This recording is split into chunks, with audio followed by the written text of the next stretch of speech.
So we have racing in the lead up to the 37th America's Cup, finally getting to see AC75s go head to head in proper match racing. Yes, this was the Louis Vuitton Preliminary Regatta, the final Preliminary Regatta before things start for real in the round robin of the Challenger Series. And honestly, the first 3 days were a bit of an anticlimax in terms of the quality of the racing we got. Yeah, the regatta was really a glass half full, half empty, two ways of looking at things. I've said already about the racing, with it being quite stale and boring and easy to shut down in the first 3 days with the sea breeze and the right-hand favoured course, but then was pretty spectacular, interesting, lots of drama in the final day. Equally, I think all the teams will have a similar outlook on this regatta in terms of their own performance. Quite a lot of ups and downs. So let's go through the teams one by one, what we actually saw on the water, a little bit about what the data says about the team's performance, taking some of the human elements out of it wherever possible, alphabetically. So Alinghi, I've already said, they had quite a few setbacks before, so they've got the mast issue. And one thing that's still not clear to everyone, but I think is relatively clear to me, is how many masts they broke and what masts they're on. So to clear up the rules, they are allowed to build 2 new masts for AC37, and teams are allowed to use a legacy mast as well. Alinghi had a legacy mast with their boat Zero that they bought from Emirates Team New Zealand. That mast I don't think they've ever put on their new boat. So their new boat came with a new mast. They sailed with that for over a month. Things were going well. They then got a second mast, which broke on its first outing, quite surprisingly, but it was top-end conditions. A bit of conjecture. I thought it might be a sail failure that led to it, but looking at further footage, that doesn't seem to be the case. Just seems to have popped out of panel and collapsed. So questions whether it's a manufacturing error or something about the design of this mast. They then, under the America's Cup rules, you can repair or replace a component as long as the replacement, if you replace a full component, is identical to the one that failed. So anyway, they make a identical replacement, get that shipped out, go sailing for it, and it broke within 20 minutes of sailing. And maybe within Alinghi they got the first mast, which has worked well, so maybe they added a bit of extra safety buffer in there, but the second mast has gone down to the minimum specification. Maybe just wanting a little bit more mast bend for the sails, but good to see them back on the water racing with that first mast they had. And it seems to me that they're kind of in a race against time against Orient Express, who have quite a good boat, seem to be showing glimmers of really good boat speed, and if they can patch races together, Alinghi will be looking over their shoulder and thinking, are we going to be the first boat home or not? How quickly can we develop our existing package versus how quickly can Orient Express understand the package they have inherited? So that's the kind of glass half empty side of the Red Bull outlook. The glass half full is they're actually pretty good in the pre-start. So I had them winning both pre-starts against Team New Zealand and Rossa quite convincingly. And I think they had that handling error where the Traveller got caught up against Rossa. If it wasn't that, I think they probably would have gone on and won that race. I think against Orient Express, INEOS, they'll be looking to take points off those teams. And even the kind of, better performing teams at Preliminary Regatta, they showed, like they did against Rossa, that the race win against those teams isn't beyond them. But clearly, looking at the data, and I got a bit, this was put together by a forumite called ERDB, and he's put together this excellent performance review, and it's based on the race management data, so it's not got all the data we had in the previous cup in terms of cant angles, heel, that sort of stuff, but it does have the boat speeds, positions, true wind speed, wind angles, all that kind of stuff. So it's pretty good. You can see that here, France against Alinghi, so upwind VMG, looks pretty even on the median line between the two boats, and again downwind VMG looks like France had a little bit of an edge there, so they won't be sitting comfortably. I think generally the Alinghi package all round in terms of boat handling and their team and the system behind it should see them through against Orient Express. But yeah, definitely being chased down pretty hard there. I think one huge positive for Alinghi Red Bull Racing is the base they've set up in Barcelona. And if you put their progress in context of where they've come from and their ambitions to hopefully do further challenges, then I think they're in a pretty strong position for a first-time challenger. Certainly much better off than INEOS have been in previous iterations if you compare them, like for like with that. So, and obviously they didn't take the route that Orient Express took, where they're just buying a technology package. So it's pretty damn impressive how close they've got, and if they can be taking races off these kind of returning teams, then I think they'll be pretty happy with that. Right, moving on.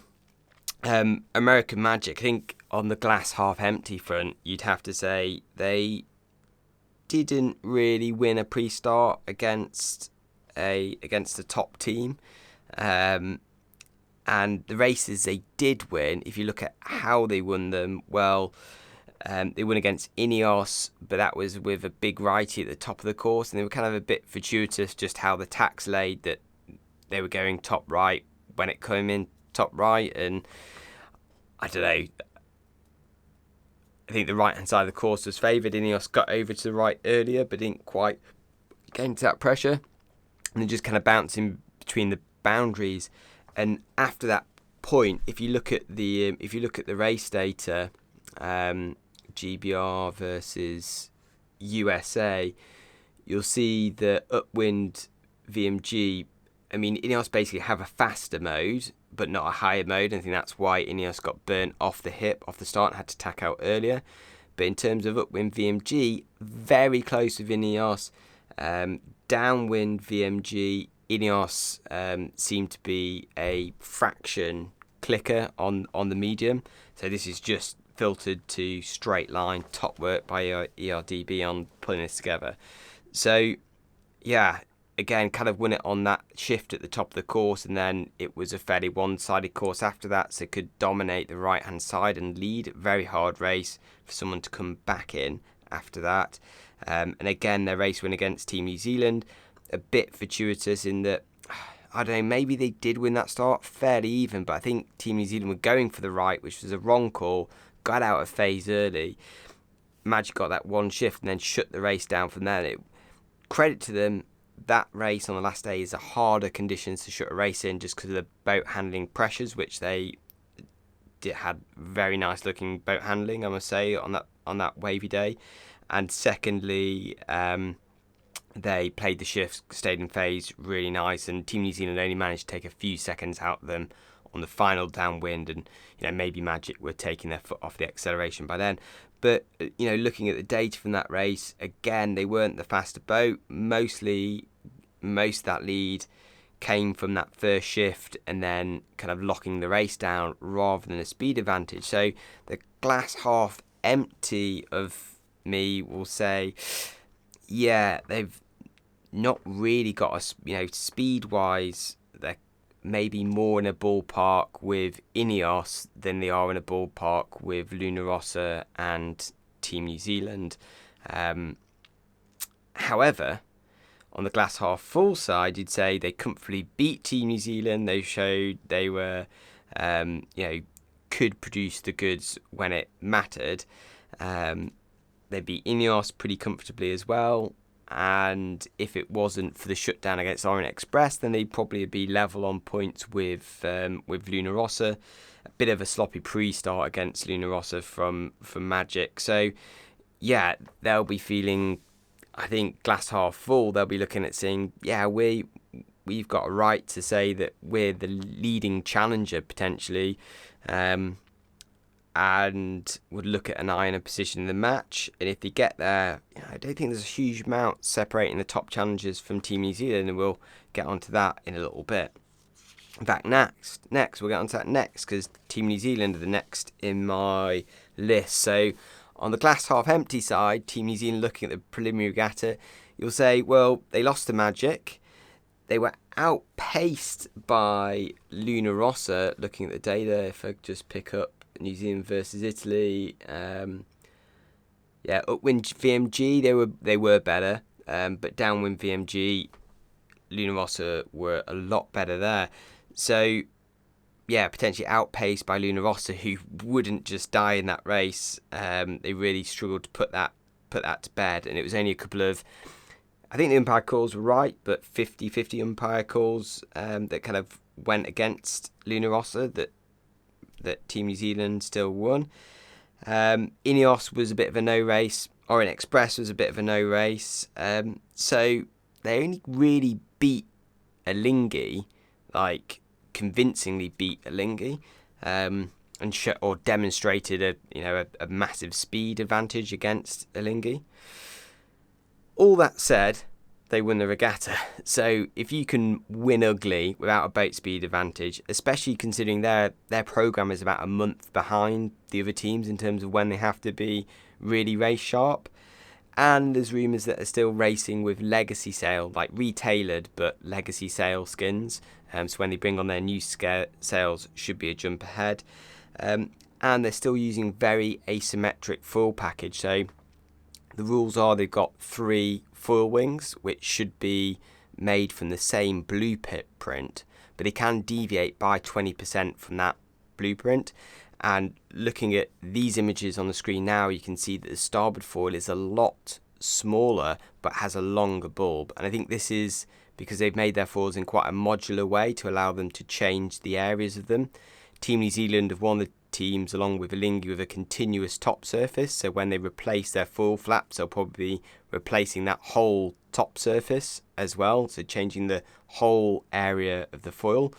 And I think the reason they've gone for these quite tubular kind of torpedo shaped bulbs rather than a kind of more traditional keel bulb shape is so that they can add and subtract length of that bulb. So you can see the side with the shorter wing has a longer bulb, and this is probably so they can add the mass back in that was taken out from the wing to still make sure they hit the required mass totals, but also they've adding that mass down at the bottom, probably because they're right on the limit of the centre of gravity restriction away from the foil cant arm. So they're potentially still playing around with pretty fundamental areas on their foil, deciding where the sweet spot is, and looking at just the way that foil can add or remove bulb and wing means that they're fairly modular, and they should be able to make those changes fairly well. And that's probably a pretty sensible thing, considering their foils were made quite a long time ago and shipped over to the continent. So left them quite a lot of flexibility within that 20% to really kind of change areas and probably a little bit of shape as well. Right, moving on. INEOS. Kind of, again, like Alinghi, really in danger of getting dragged into this wooden spoon competition for the first team home. And that is a huge disappointment for a team with such a large budget. The race against Orient Express. Orient Express, again, wouldn't die in that race. Orient showed great speed.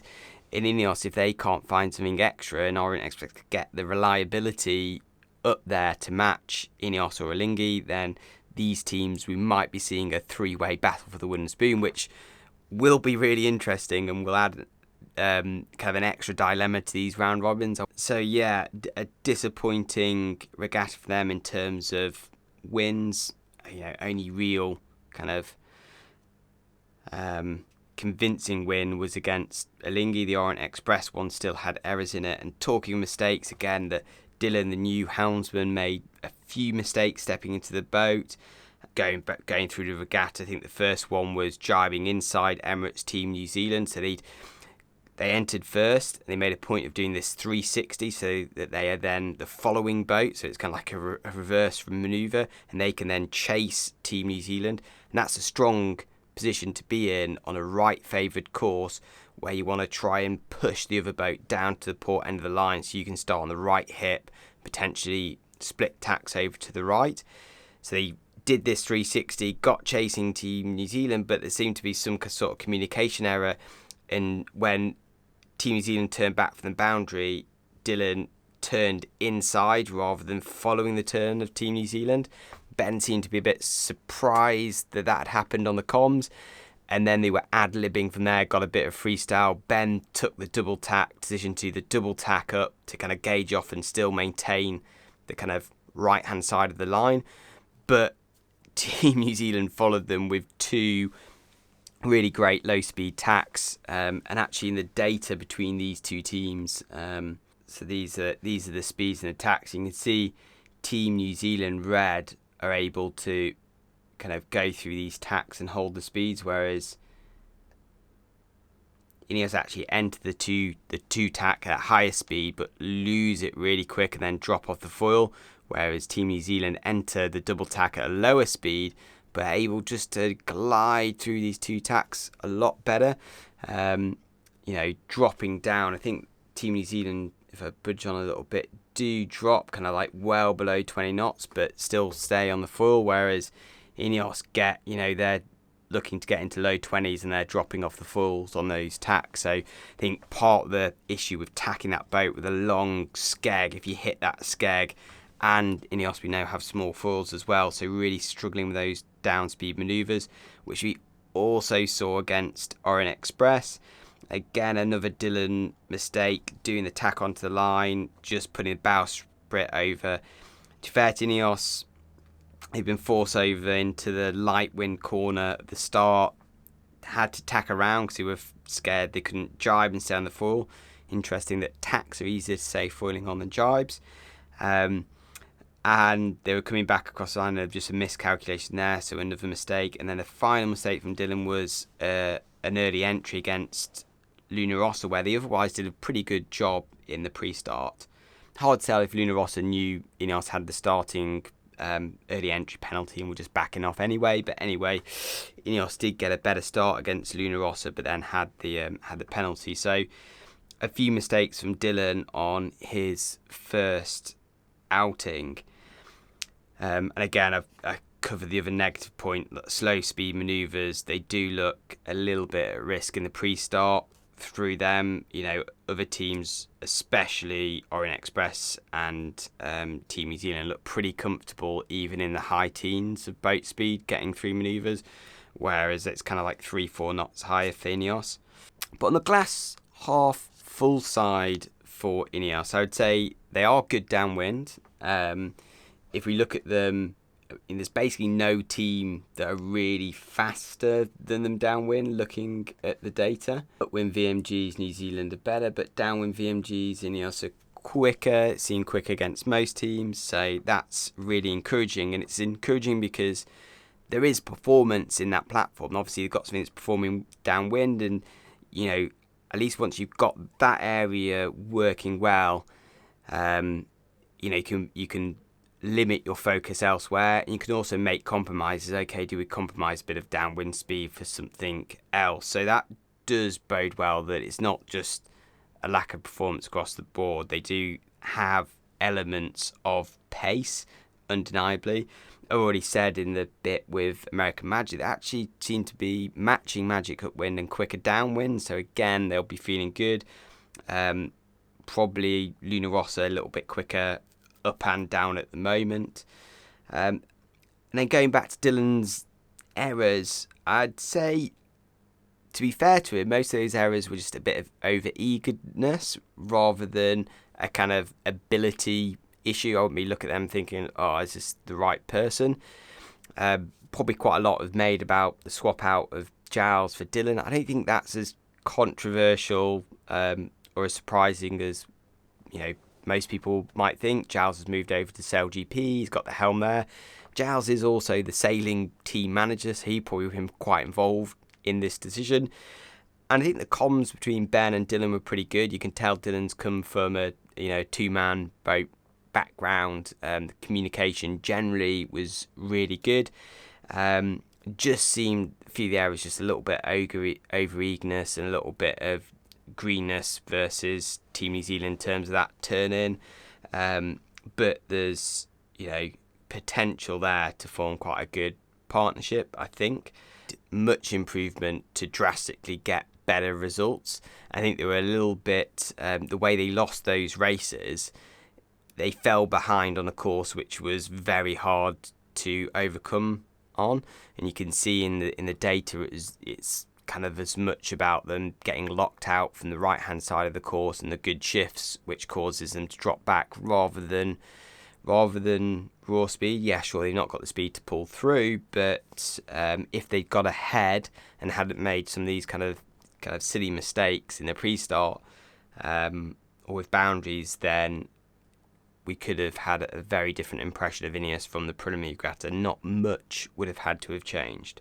Okay, finally Orient Express, and yeah, they got one win. It was by default of Magic having their rudder breakage, but they did show really good pace. So on the half empty side, you say, yeah, they're not up to standard reliability, getting the boat to start. Crew pretty experienced and inexperienced in this match racing, have probably had the least amount of time on the water of all the teams, but they've got a good package, and for the money they've spent, they will be holding a smirk on their faces that, as I've already mentioned, they are getting pretty close to involving both Alinghi and INEOS in a real battle for the wooden spoon. So I think they're in a pretty good underdog position, and I expect them to make the round robin series a real competition for who goes home early. And if they can just get that boat to the line on time, not too flustered, then I expect to see good things from them. I also, again, I mentioned it earlier, they seem to have good glide properties on that boat, seem to be comfortable at low speeds on the full, which is really helpful in these pre-starts. If we get right-hand favoured courses with lighter sea breezes, and that's going to be absolutely key. So I think they've got a good tool for the job if they can get that tool working. Finally, we have Rossa, and honestly, they took what was probably the fastest boat on the water and turned out some pretty mediocre results, struggling to put teams away and making quite a few errors in the final when they did finally face Team New Zealand. That sort of inconsistency and crew errors won't win the America's Cup. On top of that, they now know that Emirates Team New Zealand is going to go away and be busy developing their boat, whilst the challengers are busy eliminating one another. That'll have some in Italy a bit concerned. And finally, just before the regatta, we got the news that their young star, Marco Gradoni, is going to be ruled out of subbing into the team during the Cup itself because he is undertaking training in the AC40s, and because of some bizarre and frankly I think wrong rules prohibiting the AC40 sailors from going into the actual Cup match. He won't be available as a super sub if they think Checo or Jimmy have lost their edge. But having said all that, I think Rossa have probably got the most right to be optimistic after this weekend. After all, I just said it, their boat is seemingly the quickest on the water at the moment. We saw in the last Cup, despite Team New Zealand having the opportunity to develop the boat, Rossa actually took great steps forward just in learning to sail their own boat better and getting race sharp. And when you look at the errors they have been making, it's been more about the race sharpness than the speed of the boat, which bodes well because they're going to get more races under the belt than any other team, because I am backing them to go pretty far in the Challenger Series, if not win it. So yeah, that's it for me. final day racing, absolutely epic. Some good lead changes, good penalties, boats coming back into races, upsets with Magic beating Team New Zealand, and it's really left the competition open for the round robins. And I actually feel even more excited going into the round robins now, having the kind of preliminary regatta preview of it, despite being pretty downbeat about the situation after the first 3 days. That final day completely changed my view on it all. So, yeah, looking forward to the round robins starting on Thursday. And, yeah, racing for keeps now. We're going to really learn who's got a package to win the America's Cup.